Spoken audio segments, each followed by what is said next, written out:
मित्रांनो, आजच्या व्हिडिओमध्ये आपण भारतीय स्वातंत्र्य लढ्यातील स्वातंत्र्य सेनानी, शिक्षक, संपादक आणि लेखक असलेल्या भारतीय असंतोषाचे जनक म्हणून ओळखले जाणारे लोकमान्य टिळकांबद्दल माहिती बघणार आहोत.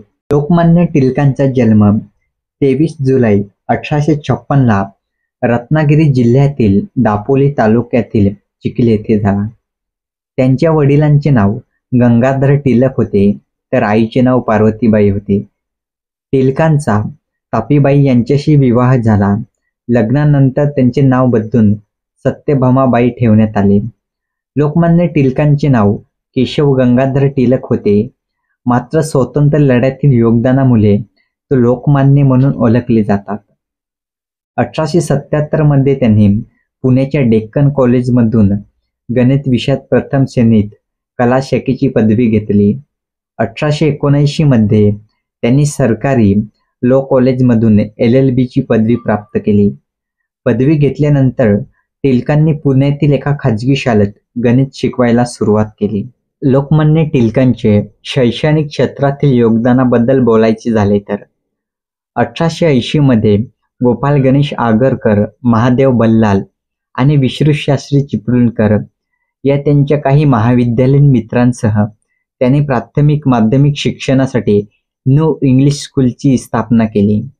भारतातील तरुणांसाठी शिक्षणाचा दर्जा सुधारणे हे त्यांचे ध्येय होते. या शाळेच्या यशामुळे त्यांनी 1884 मध्ये डेक्कन एज्युकेशन सोसायटीची स्थापना करून एक नवीन शिक्षण प्रणाली तयार केली, ज्याने भारतीय संस्कृतीवर जोर देऊन तरुण भारतीयांना राष्ट्रवादी विचार शिकवले. याच सोसायटीने 1885 मध्ये पदवी शिक्षणासाठी फर्ग्युसन कॉलेजची स्थापना केली.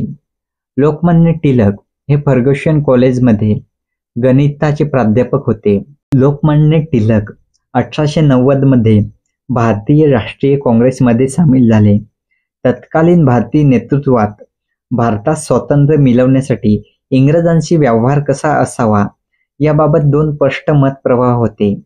इंग्रजांशी जुळवून घेऊन भारतात स्वातंत्र्य देण्यास त्यांची मनधरणी करणे हा मतप्रवाह मौलवाद समजला जात होता, तर इंग्रजांनी भारतात स्वातंत्र्य दिलेच पाहिजे व त्यासाठी त्यांच्याशी असलेले मतभेद उघड करून वेळ आल्यास आंदोलन करणे हा मतप्रवाह म्हणजे जहालवाद. लोकमान्य टिळक हे जहालवादी नेते होते. स्वातंत्र्य मिळवण्यासाठी ब्रिटिश सरकारला अर्ज विनंत्या करून नाही तर लढा देऊन संघर्ष केला तरच आपल्या देशाला स्वातंत्र्य मिळेल या विचारसरणीचे ते नेते होते.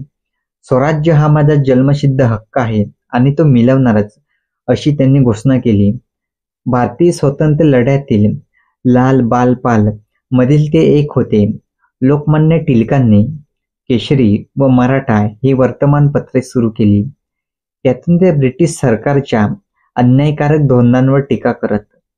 1881 ते 1920 या 40 वर्षाच्या काळात लोकमान्य टिळकांनी 513 अग्रलेख लिहिले.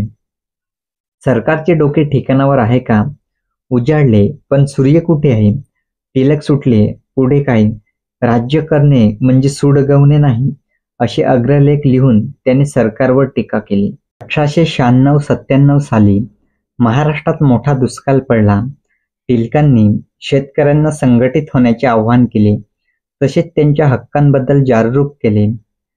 आपल्या केसरी या वर्तमानपत्राद्वारे त्यांनी सरकारला त्यांच्या कर्तव्याची जाणीव करून दिली. ब्रिटिश सरकार दुष्काळ विमा निधी अंतर्गत लोकांकडून पैसा गोळा करत असे, त्याचा वापर लोकांसाठी करण्यात यावा असे त्यांनी सरकारला ठणकावून सांगितले. याचबरोबर लोकमान्य टिळकांनी Arctic home the Vedas, Gita Rahasya यासारखे ग्रंथ लिहिले. राजकीय जनजागृतीसाठी शिवजयंती आणि सार्वजनिक गणेशोत्सव साजरे केले. लोकमान्य टिळकांनी भारतीय स्वातंत्र्य लढ्यासाठी अनेक वेळा तुरुंगवासही भोगला. लोकमान्य टिळकांचे निधन 1 ऑगस्ट 1920 ला झालं. 1 ऑगस्ट हा दिवस लोकमान्य टिळकांची पुण्यतिथी म्हणून आपण साजरा करतो.